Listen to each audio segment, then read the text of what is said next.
Good morning students. Welcome in the next lecture of Pharmaceutics 1. We are going to start the next chapter, that is mixing. The chapter of mixing and homogenization is 7th chapter in your book. So we are going to start with this chapter. What is mixing? Very simple operation in normal day to day life. आप लोग routine में घर में भी इस operation को देखते हैं कि हम कोई दो चीज़ों को कंबाइन करते हैं. तो बेसिकली मिक्सिंग क्या है? कुछ भी मटीरियल्स को आपने आपस में कंबाइन करना है. ठीक है, तो ये जो है आपकी हर लैब में, जैसे आप यहाँ पे फार्मेसी में जो डिप्लोमा में आप अलग अलग प्रैक्टिकल्स करते हो, चाहे फार्मास्यूटिकल केमिस्ट्री के हैं, फार्मास्यूटिक्स के हैं, सब में आपको मटीरियल्स को मिक्स करना पड़ता है. तो मिक्सिंग जो है एक बेसिक ऑपरेशन है फार्मास्यूटिकल इंडस्ट्री में. तो मिक्सिंग में जो मेन चीज आती है दैट इज परफेक्ट मिक्सिंग. कि परफेक्ट मिक्सिंग का क्या मतलब है?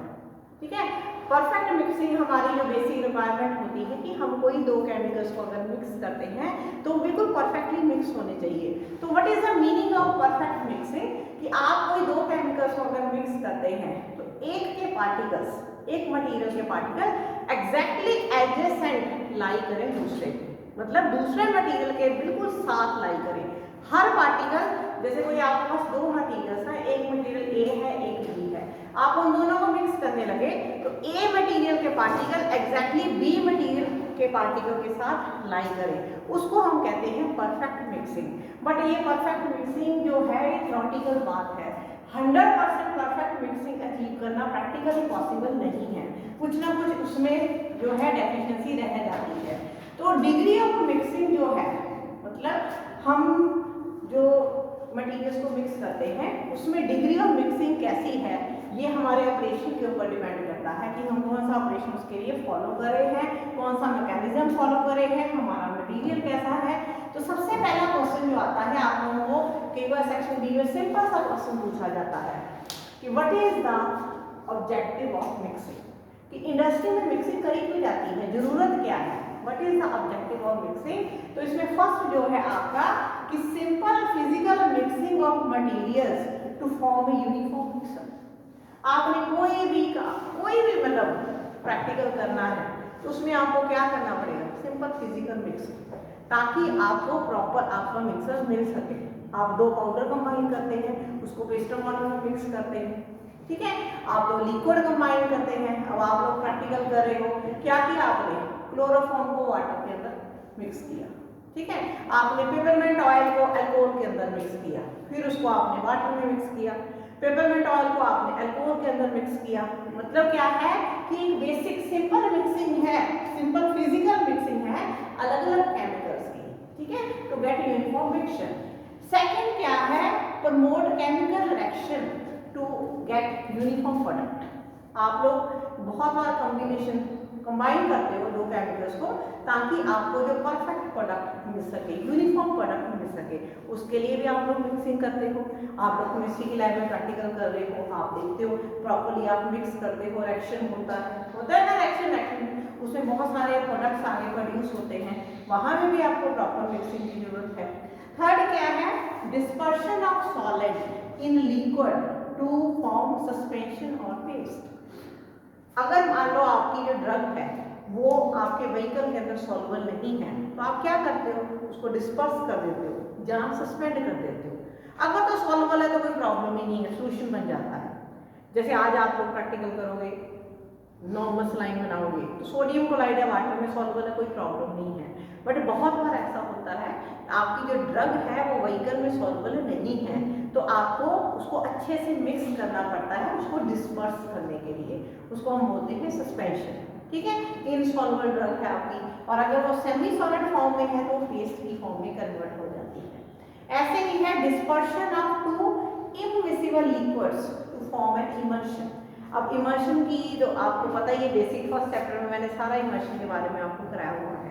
ऑयल एंड वाटर, ठीक है, आप जानते हैं ऑयल और वाटर आपस में मिक्स नहीं होते हैं. अब जितना मर्जी ट्राई कर लीजिए, तो उनको अच्छे से मिक्स करने के लिए आपको बहुत ज़्यादा एफर्ट की जरूरत पड़ती है. तो ऐसे दो इममिसिबल लिक्विड्स, इममिसिबल मीन्स जो आपस में मिक्स नहीं होते हैं, ऐसे लिक्विड्स को मिक्स करने के लिए आपको बहुत ज़्यादा एफर्ट की मिक्सिंग की जरूरत पड़ती है. ठीक है, उनकी डिस्पर्शन बनाने के लिए. तो ये हो गए आपके ऑब्जेक्टिव्स ऑफ मिक्सिंग. अब नेक्स्ट फिर टाइप ऑफ मिक्सचर, इसको आप वेरी इंपॉर्टेंट पिक करिए, ये 4 नंबर में आता है पेपर में, सेक्शन बी के अंदर आता है डिफरेंट टाइप ऑफ मिक्सचर। ठीक है, तो 3 है इसके, 3 पॉइंट्स है, नंबर उसके 4 होते हैं पेपर में कि 3 तरह के मिक्सचर हैं available, positive, negative and neutral. देखिए बहुत थोड़ा इनके अंदर डिफरेंस है। पहले है आपके पॉजिटिव मिक्सचर। पॉजिटिव मिक्सचर कौन से होते हैं, जब आप ऐसे 2 सब्सटेंसेस को कंबाइन करते हो जिनमें एक दूसरे के साथ मिक्स होने की अफिनिटी होती है। फॉर एग्जांपल आप सॉल्युबल सॉलिड को सॉल्वेंट में डिसॉल्व करते हो, जहां आप मिसिबल लिक्विड्स को एक दूसरे के साथ मिक्स करते हो, उनको मिक्सर्स को हम बोलते हैं पॉजिटिव मिक्सचर। समझ गया कि जिनमें मिक्स होने में कोई दिक्कत ही नहीं आ रही है। अब आप सोडियम क्लोराइड को वाटर के अंदर डिसॉल्व करो, कोई दिक्कत थोड़ा आती है, नमक पानी में आसानी से डिसॉल्व हो जाता है। ठीक है, तो ये ऐसे 2 जो है मिसिबल लिक्विड्स, जैसे आप वाटर और अल्कोहल को मिक्स कर दीजिए, जहां आप कह सकते हैं सॉल्युबल सॉलिड, जब आप उनको मिक्स करते हैं तो ऐसे मिक्सर को हम बोलते हैं पॉजिटिव मिक्सर। अब इनकी एक खासियत और होती है कि ये जो बनते हैं मिक्सर, जब कंबाइन होकर बनते हैं, ये इरिवर्सिबल होते हैं। इरिवर्सिबल कैसे कि अब ये नहीं है कि आपने नमक को पानी में डाल दिया तो थोड़ी देर में आप सोचते कि हम नमक को बाहर निकाल दें, आप नहीं निकाल सकते, वो सेपरेट नहीं होगा। ठीक है, तो ये है आपके पॉजिटिव मिक्सचर। सेकंड आता है नेगेटिव मिक्सचर। नेगेटिव मिक्सचर ऐसे सब्सटेंस जिनमें एक दूसरे के साथ मिक्स होने की एफिनिटी नहीं है। ठीक है, टेंडेंसी नहीं है, एक दूसरे के लिए एफिनिटी नहीं है। फॉर एग्जाम्पल अभी मैंने एग्जाम्पल दी थी ऑयल एंड वाटर। आप सारा दिन लगे रहिए, ऑयल को पानी के साथ मिक्स करिए, जैसे रखते हैं ऑयल सेपरेट हो जाता है। ठीक है, और ऐसे ही इनसॉल्युबल सब्सटेंस, आपका जो चॉक होता है उसको आप वाटर के अंदर डालिए, आप उसको रख दीजिए, सारा चॉक नीचे बैठ जाएगा, फिर लाइए फिर से वो मिक्स हो जाएगा, फिर नीचे सेटल हो जाएगा। तो इनसॉल्युबल सॉलिड्स जहां इनमिसिबल लिक्विड्स, जिनमें एक दूसरे के लिए एफिनिटी नहीं है मिक्सिंग के लिए, ऐसे सब्सटेंसेस को, ऐसे मिक्सचर को हम बोलते हैं नेगेटिव मिक्सचर। और ये रिवर्सिबल होते हैं। आपको मैंने बोला कि चॉक नीचे बैठ जाएगा, आप उसको अलग कर सकते हो, ऑयल सेपरेट हो जाएगा। ठीक है, तो ये रिवर्सिबल होते हैं। थर्ड आते हैं आपके न्यूट्रल। न्यूट्रल जो होते हैं वो होते हैं स्टैटिक इन बिहेवियर। मतलब क्या है कि एक्चुअल में उनमें आपस में मिक्स होने की टेंडेंसी नहीं होती है, बट अगर आप उनको मिक्स कर दें तो वो सेपरेट भी नहीं होते। ठीक है, मतलब दोनों के प्रॉपर्टी उसके अंदर होती है। तो ये 3 तरह के आपके मिक्सचर हैं, positive mixture, negative mixture and neutral mixture. उसके बाद आता है हम जो स्टार्ट करने जा रहे हैं। देखिए इंडस्ट्री में हर चीज मिक्स की जाती है, पाउडर्स मिक्स किए जाते हैं, लिक्विड्स की मिक्सिंग होती है, सेमी सॉलिड जैसे ऑइंटमेंट वगैरह बनते हैं तब भी मिक्सिंग की जाती है। तो हम आज फर्स्ट मिक्सिंग स्टार्ट करने जा रहे हैं, मिक्सिंग ऑफ पाउडर। ठीक है, नॉर्मल रूटीन में पाउडर मिक्स किए जाते हैं, आपके प्रैक्टिकल्स में मिक्स किए जाते हैं। तो सबसे पहले पाउडर मिक्सिंग में हम क्या पढ़ेंगे, मिक्सिंग मैकेनिज्म, कि जब हम पाउडर्स को मिक्स करते हैं तो उसके लिए हम कौन कौन से मैकेनिज्म फॉलो करते हैं। तो first is convective mixing. Convective mixing क्या है? कन्वेक्टिव मिक्सिंग में आपने जैसे आपके घरों में मिक्सी चलती है तो मिक्सी में क्या होते हैं, ब्लेड्स होते हैं, आप देखते हैं ब्लेड्स की मूवमेंट होती है। ऐसे ही इंडस्ट्री में जो बड़े बड़े मिक्सर चलते हैं उनमें भी ब्लेड्स होते हैं। तो ब्लेड्स जो होते हैं उनके ऊपर जो मटेरियल आता है और कंप्लीट एक पूरा बेड आ जाता है मटेरियल का। तो कन्वेक्टिव मिक्सिंग में क्या है कि एक एक पार्टिकल मूव नहीं करेगा, ब्लेड के साथ पूरे का पूरा बेड मूव करेगा, उसको हम कहते हैं कन्वेक्टिव मिक्सिंग। जितना मटेरियल उस ब्लेड के ऊपर आ गया सारे का सारा, जैसे ब्लेड मूव किया सारे का सारा मटेरियल दूसरी साइड शिफ्ट हो गया। ठीक है, तो ये है आपकी कन्वेक्टिव मिक्सिंग। इसमें पूरे का पूरा जो पाउडर बेड है, ग्रुप ऑफ मटेरियल है, ये ब्लेड्स या पैडल्स भी आते हैं, कुछ मिक्सर में पैडल होते हैं। तो जैसे पैडल मूव किया सारे का सारा जो बेड है वो मूव कर गया। उसके बाद सेकंड है आपका shear मिक्सिंग। shear मिक्सिंग में क्या है, shear फोर्स अप्लाई की जाती है। ये चीज आप कहाँ देखते हो, पेस्टल मॉर्टर में देखते हो, जब आप ऐसे शीयरिंग करते हो। ठीक है, वहां पे क्या है कि डिसिमिलर लेयर जो होती हैं मिक्सिंग की, मतलब डिसिमिलर लेयर जो है पार्टिकल्स की वो मूव करती है, लेयर्स में मूवमेंट होती है।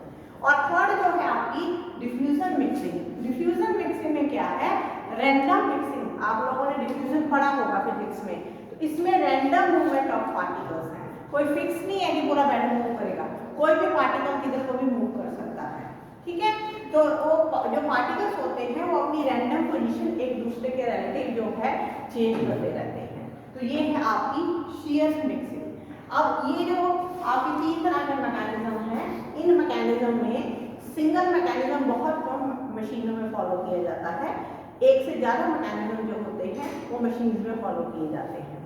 अब आता है कि जब हम पाउडर को मिक्स करने लगते हैं, कुछ प्रॉपर्टीज, फिजिकल प्रॉपर्टीज होती हैं पाउडर्स की जो इफेक्ट करती हैं मिक्सिंग मैकेनिज्म को। अब ये बहुत जनरल प्रॉपर्टीज हैं, आपको क्रैमिंग की जरूरत नहीं है, आप अपने खुद के नॉलेज से इसको लिख सकते हैं। फर्स्ट प्रॉपर्टी क्या है? Particle size.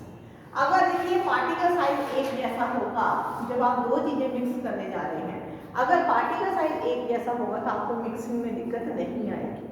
इसकी बहुत सिंपलेस्ट एग्जांपल है, आटे के अंदर हम नमक को इजीली मिक्स कर सकते हैं।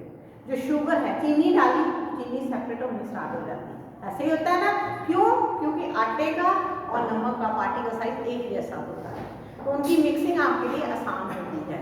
जो चीनी के क्रिस्टल हैं, शुगर के क्रिस्टल्स हैं, उनका साइज बड़ा होता है।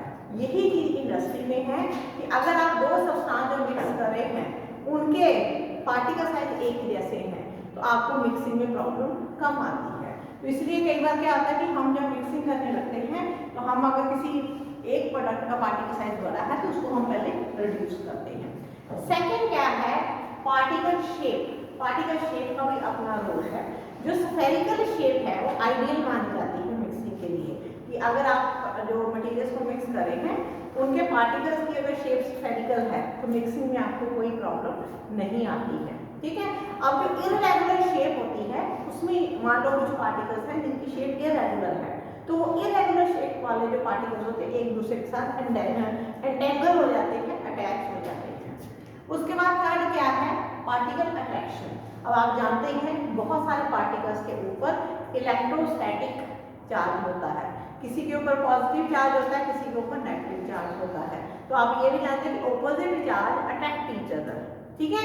तो जो ऑपोजिट चार्ज वाले पार्टिकल्स होते हैं वो एक दूसरे के साथ कंबाइन होने स्टार्ट हो जाते हैं, तो वो भी मिक्सिंग में प्रॉब्लम कॉज कर सकते हैं।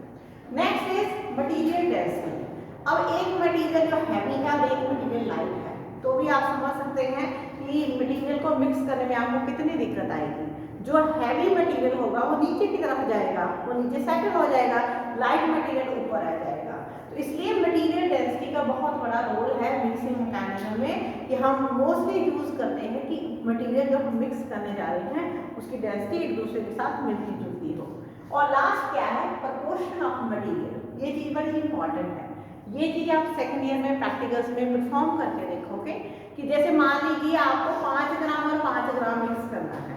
एक ड्रग है ए, एक ड्रग है बी, 5 ग्राम ए 5 ग्राम बी, आपने मिक्स कर दिया, कोई दिक्कत नहीं आई। बट अगर आपने ड्रग ए की अमाउंट है 5 ग्राम और ड्रग बी की अमाउंट है 100 ग्राम, उनको मिक्स करना है तो यूनिफॉर्म प्रोपोर्शन नहीं बन पाएगी आपकी।